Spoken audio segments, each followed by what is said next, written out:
Hey, what is going on, you guys? I am back today with another video. It's been a little while. As you can see, I still need a haircut and maybe a shave too, but I'll do that sooner or later. So today I am back with another story time video. Today I'm going to be reading a book called Mythological Creatures, written by Lynn Curley. It's got really big pages, so I might have to back up a couple times. Okay, so the prologue goes, in ancient Greece, people told wonderful stories of a magical world. It was a place ruled by powerful gods and goddesses, where brave heroes performed astonishing deeds for great kings. To the early Greeks, this world was real. The stories reflected their history and their religion, for they revered the legendary kings and heroes as ancestors, and they worshipped the gods and goddesses. These wonderful stories are called myths. The Greek myths were passed from generation to generation. Parents taught them to their children, bards recited them in village squares and in the halls of kings.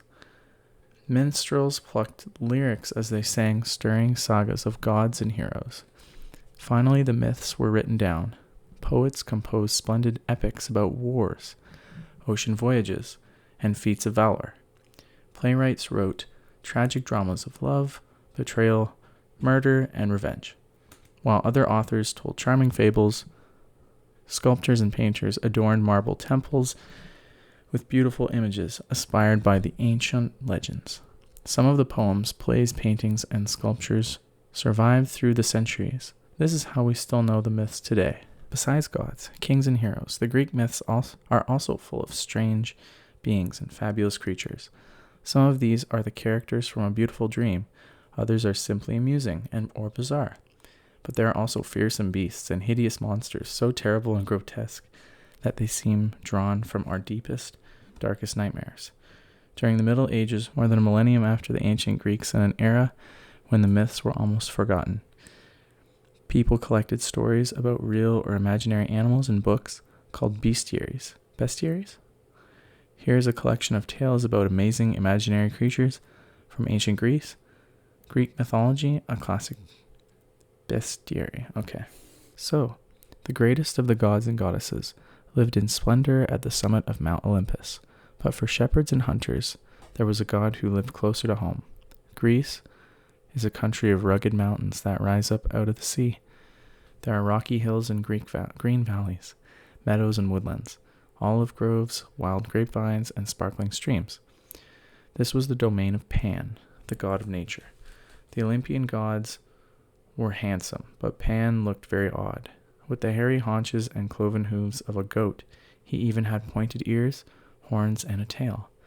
Perhaps of this he preferred wild, remote places and was seldom seen by men. Pan's countryside was also home to nymphs, spirits of trees, rocks, and streams that took the form of young women. Pan was always falling in love with this nymph or that, but they merely laughed at him. One day Pan came upon the most beautiful nymph he had ever seen. Her name was Syrinx.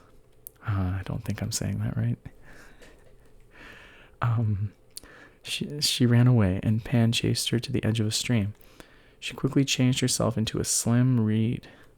What? Okay. Like hundreds of others on the riverbank, Pan was crestfallen, for he had fallen deeply in love.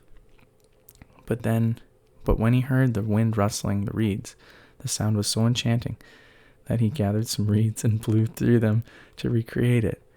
After that, Pan always carried his reed pipes, playing gay tunes when he felt happy, but making somber music when he was sad. For even though he was a god, Pan was very lonely.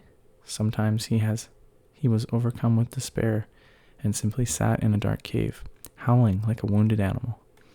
His echoing cries were so blood-curdling that anyone who heard them was gripped by a terrible fear known as panic. And so a picture of him.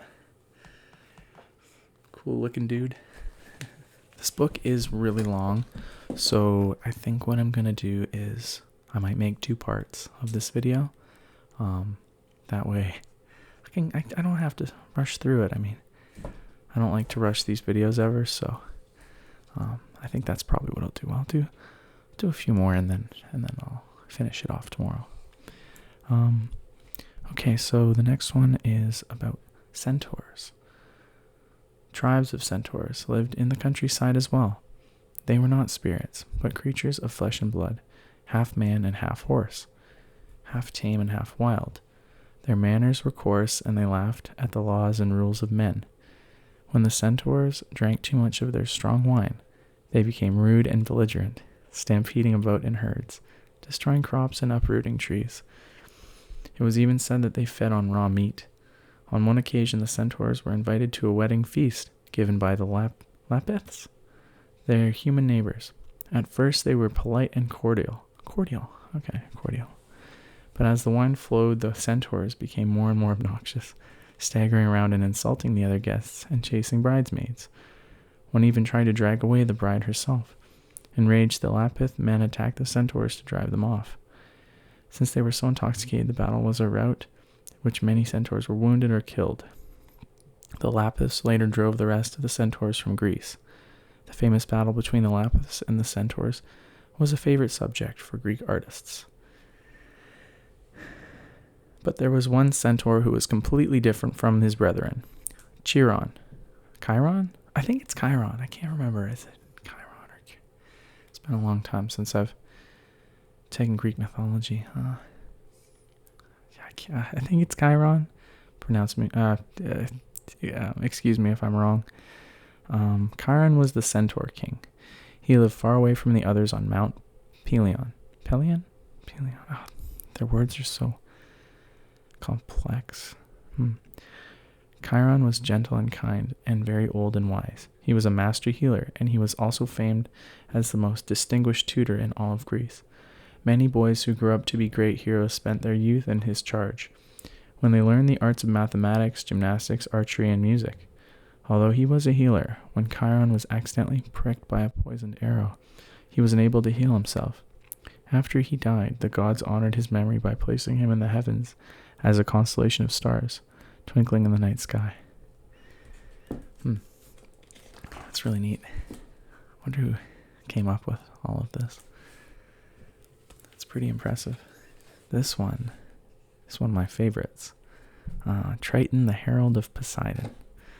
The gods and goddesses were all related to one another, and like most families, they sometimes bickered among themselves. To avoid arguments, the three eldest brothers carved the universe into 3 kingdoms. Zeus was lord of the heavens and the most powerful of all the gods. His brother Hades ruled the underworld and the land of the dead, a dark and dismal place beneath the earth, far from the glory of Olympus. The third brother was Poseidon, master of the seas. Poseidon divided his time between Mount Olympus and a grand palace of coral studded with pearls and golden nuggets in the watery depths of his kingdom. From his palace, Poseidon could actually shake the earth itself, causing even the strongest men to tremble with fear. Poseidon traveled with an entourage of sea creatures led by his son Triton, who had the form of a powerfully built young man with scaly tail fins instead of legs. Accompanied by sea nymphs, dolphins, Triton served as his father's herald. He rode out in front of Poseidon's water chariot on the back of a hippocampus, a kind of seahorse with flippers and a powerful fish tail. Triton announced the arrivals and departures of the great sea god with sharp piercing blasts on his spiral shell trumpet. Triton also had the honor of serving as the bearer of Poseidon's trident, a scepter with 3 prongs. Triton also had the honor of serving as the bearer of Poseidon's trident, a scepter with 3 prongs. At the god's command, Triton could wave it to calm the seas until they were as smooth as glass. But Poseidon was moody and violent, prone to terrible outbursts of temper. When he was angry, he would order Triton to call up raging hurricanes with howling winds and great crashing waves. We're about halfway through right now. I think that's probably going to be it for this video, guys. I will continue with this book tomorrow. Maybe I'll do like a part 2 and part 3. I hope you enjoyed that video. I really like this book. It's one of my favorite books. I love Greek mythology, and I just find it so interesting. So if you did enjoy this video, like and subscribe below, as I will be posting weekly. And once again, guys, thanks for watching. Peace.